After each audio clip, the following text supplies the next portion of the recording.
Estamos aqui para mais um resumo semanal do que aconteceu no NXT.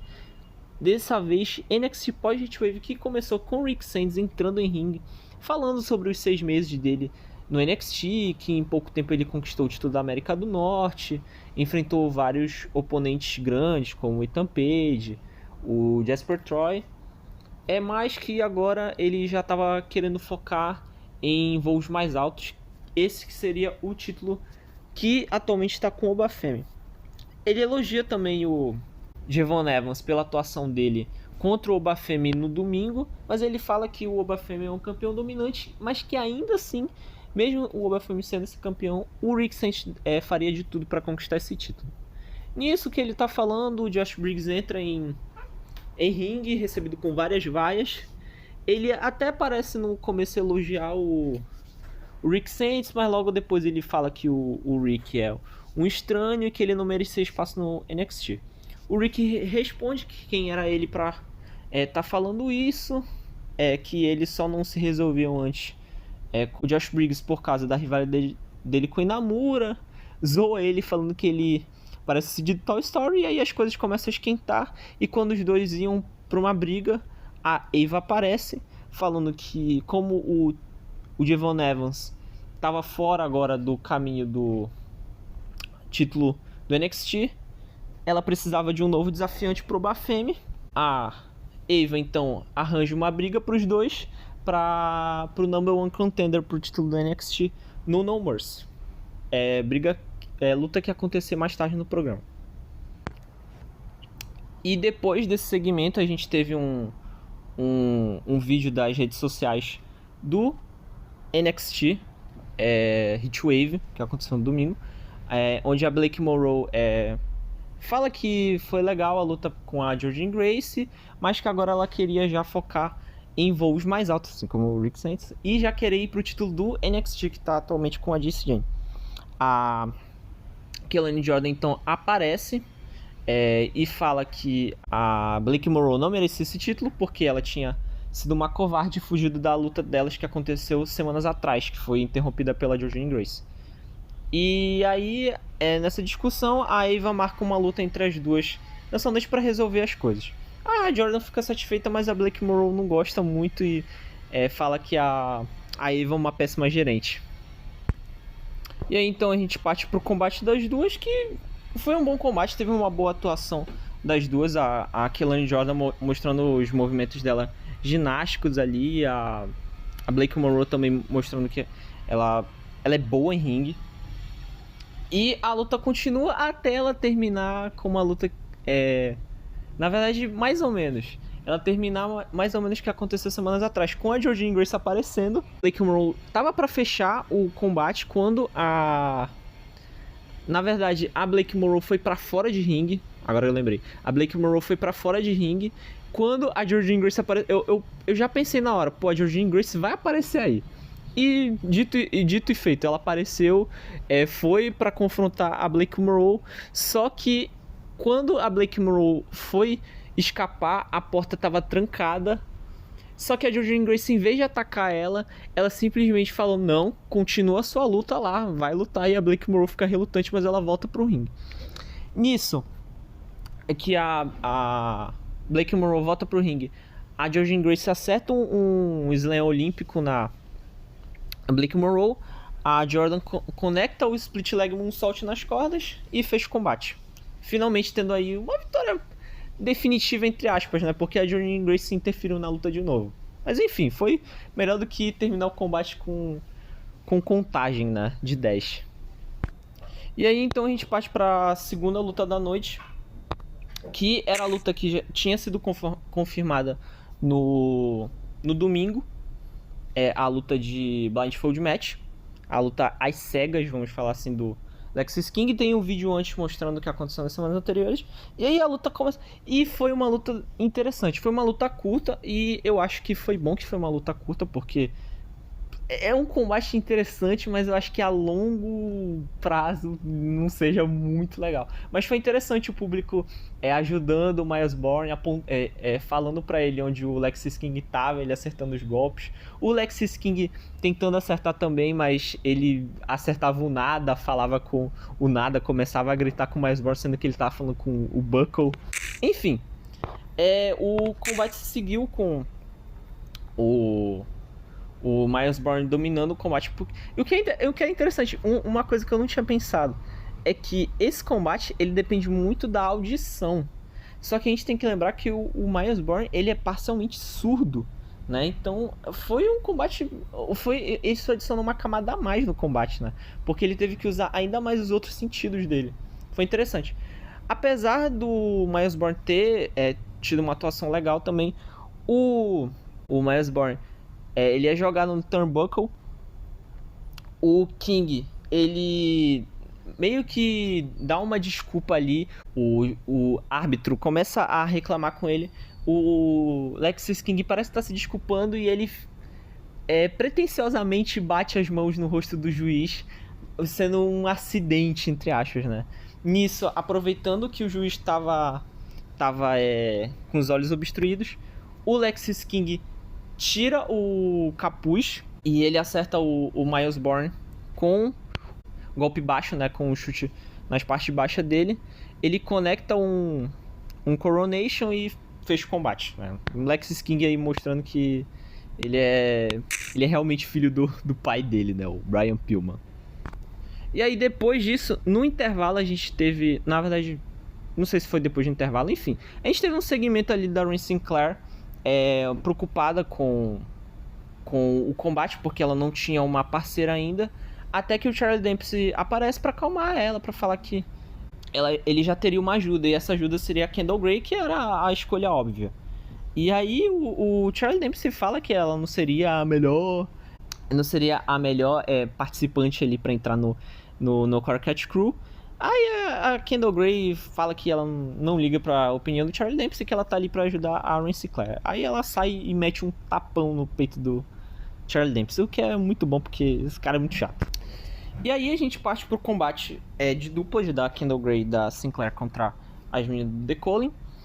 Foi um combate legal, com uma atuação muito legal da Kendall Grey. Ela quando apareceu ali, o pessoal aplaudiu muito ela. Eu imagino que ela seja muito talentosa no Evolve. Eu não sei porque eu não assisto, mas foi um combate interessante. Teve um momento lá que a Sinclair, ela escapou de um Frog Splash, e aí ela fez tag pra Grey. A Grey acertou, ali já entrou acertando 2 elbow knockdowns. A Grey acertou um clothesline na Paxley. Aí ela foi pra mais um clothesline ela escapou de um clothesline, na verdade, da Paxley. A Grey depois acertou um overhead, né, belly to belly suplex, aquele suplex que é barriga com barriga. A Grey, ela abre ali as pernas da Paxley e ela acerta um slingshot double foot stomp, que é um golpe bem bonito. Enfim, aí o combate segue ali. Aí no momento que a Paxley tava ali pra fazer um movimento das cordas, a Izzy Dame, ela faz tag pra ela, o que deixa a Paxley um pouco confusa ali. A Dame vai pra um Uranage, mas a Sinclair consegue reverter com um crucifixo pra contagem. A Grey acerta um clothesline na Paxley. E a Grey, quem tava legal no momento era a Izzy Dame e a Rhea Sinclair, né? Só que a Grey vai lá pra ajudar a Sinclair, e ela ela consegue conectar um crossarm breaker na Paxley. Só que nisso a Dame acerta a Sinclair enquanto a Grey tava ali distraída com a Paxley. Basicamente ela não ajudou em nada, né? Com o Big Boot, a Dame fechou o combate com o Sky High, né? Enfim, né? Combate ali legal, mas a Kendall Grey teve uma boa atuação, só que no final ali ela poderia ter ajudado mais, né? E aí depois disso a gente teve um segmento da Jada Parker surpreendentemente parabenizando ali a Lola Vice pela vitória dela no Heatwave. Quando a Lash Legends aparece lá, ela entra na conversa e diz que a Jada ficou agora de coração amolecido, né? De uma semana para outra. E que e talvez a derrota tenha deixado ela mais humilde, né? A derrota deixou ela um pouco mais humilde. E aí a Jada Parker retruca, né, falando que ela também perdeu pra Nia, que a Lash Legend também perdeu pra Nia Jax, só que isso não deixou ela nem um pouco mais humilde. E ela fala pra Lash que ela tem que ser uma delusional, né? Tipo, tem que ser muito maluca pra pensar que ela consegue com a Jada. Aí os meninos lá atrás do Chase Universe falam, oh, meu Deus do céu. Enfim, e aí saindo a gente vê a Ariana Grace e o Stax lá flertando e tal. O Stax que não perdeu tempo, mas eu quero ver como é que ele vai se resolver com o Santino Marella, né? Enfim, o vestiário da NXT é uma loucura. Eu vou voltar agora um pouco no show, porque eu acabei de perceber que eu pulei a luta do Rick Sainz inteira, então... Enfim, acertando o Spear no Briggs, desse Spear ele foi pra um Flying Elbow Drop, o Briggs conseguiu escapar, o Briggs acertou um chokeslam. Nesse momento eu pensei, pô, ele vai fechar o combate, mas não, o Sainz consegue sair de um lariat. Quando ele consegue levantar, ele escapa do lariat. O Rick Sainz, ele acerta um palm strike, então o Rick Sainz vai para um back elbow smash. O Sainz escapa do releva kick do Josh Briggs. O Josh Briggs aplica o The Destino e o Sainz aplica o Tornado DDT e fecha o combate. Teve o segmento da Jada Parker nos bastidores, mas quando voltou desse segmento, a gente pensou que iria para o próximo combate ou para mais um segmento. Na verdade, volta pro ringue com o Rick Sainz e o Obafemi entrando no ringue para falar com o Rick Sainz. E aí, basicamente, o Sainz afirmando que todo mundo tá falando sobre o reinado do Obafemi e que o reinado dele provavelmente tá pra acabar, e que todo mundo percebeu isso no Heatwave, com a atuação do Javon Nevers, que quase que acaba mesmo com o reinado, se não fosse por aquele incidente lá da corda. Incidente não, né? É basicamente o Obafemi tava com a corda debaixo do ringue e não poderia fazer a contagem. Continuando. E aí ele promete que vai encarar o Obafemi, olhos nos olhos pra confirmar isso. O Femi responde, ele só vê medo e declara que no No Mercy o Sainz vai atingir outro nível, mas também ele vai descobrir que ele é muito medíocre perto do Obafemi. Nisso aparece quem? Dark State, né? Ali pra encher o saco. E aí eles basicamente falam que eles estão dominando tudo, e então eles vão lá e invadem o ringue com o Rick Sainz provocando eles. E aí, no meio da briga, pra ajudar os dois, aparece o Hank and Tank, e eles chegam e conseguem expulsar os dois no ringue, confirmando que a gente vai ter mais um 8-man Tag Team Match, que a gente teve outro contra o Dark State, agora a gente vai ter mais um, só que agora com o Hank and Tank e com o Obafemi e o Rick Sainz contra o Dark State. E aí a gente tem mais informações sobre o torneio que vai acontecer pro título Speed, e uma coisa que eu fiquei sabendo depois é que, na verdade, esse título vai sim ser disputado por pessoas de outras marcas. Inclusive, não vai ser só disputado por pessoas do main roster, mas vai ser também disputado por pessoas da AAA e da TNA, que deixa mais interessante ainda esse título Speed. Então, a Ava anuncia que já tem 2 participantes pro torneio feminino, que começa dia 2 de setembro já, com a Candice LeRae do SmackDown, a Lane Reed do NXT, e com a Zaya Brookside da TNA e a Fabi Apache da AAA. A vencedora vai enfrentar a Soruka pelo Women's Speed Championship no NXT No Mercy, que vai acontecer dia 27 de setembro. E aí a gente vai pro combate da Alba Fire contra a Tara May Steele. E aí foi um combate que eu, sinceramente, eu não estava prestando muita atenção nesse combate. Mas basicamente foi a Tara Steele ali acertando os golpes dela, né, olímpicos ali de wrestling, com ela acertando o German Suplex, aplicando ali um Angle Lock. Aí a Fire, quando ela é acertada pelo German Suplex, ela tenta fugir ali com o Ethan Page tentando puxar ela pra fora, como aconteceu no domingo, só que agora com os papéis invertidos. A Steele acerta a mão do Ethan Page com um pisão. A Steele consegue escapar do super chute da Alba Fire. A Steele então vai pro roll-up e fecha o combate. Depois do combate, a Chelsea Green ataca a Steele pelas costas, e aí basicamente o Hervis ataca ali a Tara Steele ali no ringue, e o Heights começa a gritar com a Chelsea Green. A Chelsea Green ia dar um tapa nele, o Heights bloqueia, e o Page ataca o Heights com o título da América do Norte. Termina ali com eles dominando os dois, e com o Ethan Page hasteando a bandeira do Canadá em cima do Heights. Um combate normal, de televisão. É um bom combate sim, porque a Alba Fire é uma boa lutadora, e a Tara Steele também tá se mostrando ser uma boa lutadora, né? A gente vai ver. E ela de novo sendo... Ela não foi tão vaiada hoje, mas... Bora ver, né? Talvez atletas olímpicos não dão muito... Quer dizer, não dão muito certo não, mas eles são naturalmente vaiados pelo público na WWE. Bora ver o que vai acontecer nas próximas semanas, né? Acho que essa rivalidade ainda não acabou. E aí, foi anunciado que a gente vai ter o combate 8-Man Tag Team Match. E depois disso teve o segmento da Sarah Schreiber entrevistando a Jacy Jayne, falando que...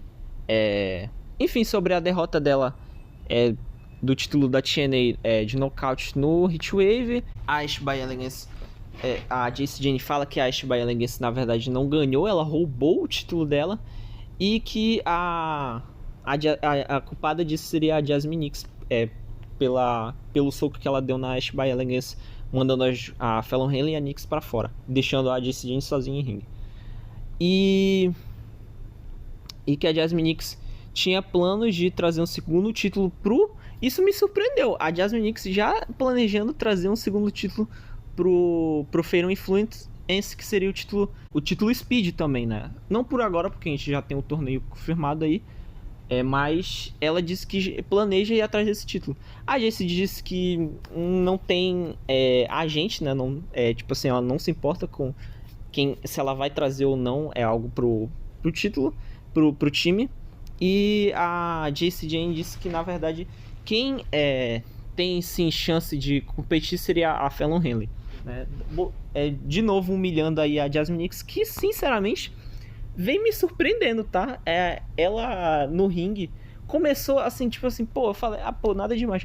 Mas nessas últimas lutas ela tem entregado um bom ringue, cara. Eu tenho me surpreendido positivamente com a Jasmine Nix, mostrando vários golpes interessantes, inclusive que a gente vai ver agora posteriormente no combate main event aí, que ela vai estar presente. E a Jasmine Nix diz que se não fosse também por ela, né, mesmo ela não acreditando nela, se não fosse pelas duas, pela Fallon Henley e pela Jasmine Nix, a Jacy Jayne não teria esse título, porque a gente tem que lembrar que também foi por causa da ajuda da Fallon Henley e da Jasmine Nix que ela pegou o título do NXT da Stephanie Vaquer. Então, realmente, a Jasmine Nix tá certa nessa parte, né? Então, enfim, o main event foi muito legal. Uma boa luta das 6 lutadoras ali do Fatal Influence, Zarya, Sol e Lola Vice no outro lado do ringue. E foi um combate bem legal. A Soruka teve um momento ali que quando a Zarya entrou, ela veio com um Double Ash Whip na Jasmine Nix. E aí ela depois acertou um Double Elbow Drop na Jasmine Nix e na Fallon Henley. A Zarya depois manda a Nix pro corner. E aí ela sobe no corner, faz uma gravata na Jasmine Nix e sobe com ela enforcando ela. Cara, é muito legal quando a Zarya faz isso, porque ela mostra muita força. Ela é muito crível como uma futura powerhouse, muito diferente talvez de uma Ivy Nile da vida, sabe, que fica sobrando. Não, ela é muito crível como essa força, e ela tem essa aura dela, né? Enfim, só na entrada da Zarya até aquele Tron personalizado, que depois vem pra Soruka pulando por cima dela, já traz muita aura, né? Enfim, a Zarya, ela depois tira ela da gravata, chuta a Jasmine Nyx no rosto, ela aplica um vertical suplex, só que a Nyx consegue sair do suplex com os pés no chão. A Nyx, ela afasta as pernas da Zarya e aí ela vai para um Izigiri pra contar de 2, o que é, de novo, é impressionante a Jasmine Nyx conseguir bater contra a Zarya, que também mostra que, pô, a mina, né, no ringue sabe se virar. E aí a Nyx, ela tenta dar um chute na Zarya, a Zarya bloqueia, a Zarya vai para um chokeslam e de novo a Nyx consegue reverter para uma rolagem de contagem de 2, né? Segue o combate com um double chop para contagem de 2 da Henley. A Henley reveste com um Irish Whip na Soruka. A Soruka consegue mandar a Henley pro Shoulder First no poste do ringue. Ela faz um surfboard nela. Ela consegue botar a Henley nas cordas e fazer um surfboard, mostrando também a imponência dela. A Ruka acaba... ela chuta a Henley no rosto, só que ela acaba se distraindo com a Nyx. A Jane, então, manda a Ruka pro chão. E nisso que tá acontecendo ali o combate, a Lane Reed aparece ela aparece ali no pódio, observando o combate. E aí, basicamente, depois o Fatal Influence tem combate do controle durante o intervalo. Depois que volta no intervalo, que acontece de relevante que a Vice, ela acerta um soco na costela da Jacy Jayne. A Vice chuta a Jacy e a Henley nas costelas. A Vice acerta o spin kick. Aí ela vai pra uma série ali de chutes, né, com aqueles chutes que ela dá de Muay Thai. A Vice chama o público com as duas ali nos corners e ela vai para os hip attacks. A Jacy Jayne consegue fugir de um pump kick da Lola Vice. A Nyx acerta o Nyx Kick, que é um movimento bem bonito, esse Nyx Kick da Jasmine Nyx. De novo, ela me surpreendendo. E aí ela consegue fazer um tag para Henley. As duas acertam o Running In uma combinação do Running In na Lola Vice. A Jacy Jayne, ela atinge a Soruka, ela joga a Soruka para fora do ringue. O árbitro fala pra Jacy Jayne sair do ringue porque ela tava ilegal. A Jacy saiu com a Soruka puxando ela pra fora. E quando a Jacy sai, a Zarya aparece do nada atingindo o Spear, melhor do que o Jey Uso, na Jacy Jayne. No ringue, a Henley quase acerta um soco na Jasmine Nyx. Então a Lola Vice, ela acerta a Henley na Nyx. A Soruka aparece, então acerta o Soul Snatcher, conecta com o Spinning Back Fist da Lola Vice e fez combate, né? Cara, um combate sensacional aí, um bom main event aí fechando a noite. Foi um excelente combate mostrando muito das três e principalmente da Jasmine Nyx, né? A gente vendo que, pô, a mina é boa em ringue. E então é isso, né? Um bom show com boas lutas, lutas que seguem a história e com algumas novas informações, né? Sobre, por exemplo, título Speed, sobre já os especiais aí como No Mercy, que a gente já tem combate confirmado já. A gente também teve alguns combates confirmados pro NXT da semana que vem. E vai ser interessante já essa semana. E o NXT, né, mostrando mais uma vez aí como se faz um show com várias lutas e várias histórias aí sendo contadas com muita qualidade, né? Enfim, eu espero que vocês tenham gostado desse resumo. E esse aqui ficou um pouquinho maior porque eu me embananei ali em algumas partes ali do show, comi algumas bolas, mas é isso. Eu espero que vocês tenham gostado. Se inscrevam no canal, fiquem para mais resumos e talvez eu lance essa semana vídeos não só de resumo, mas fiquem aí no aguardo, né? Deixem um like, se inscrevam no canal, não deixem o like, não se inscrevam no canal e falou. Valeus.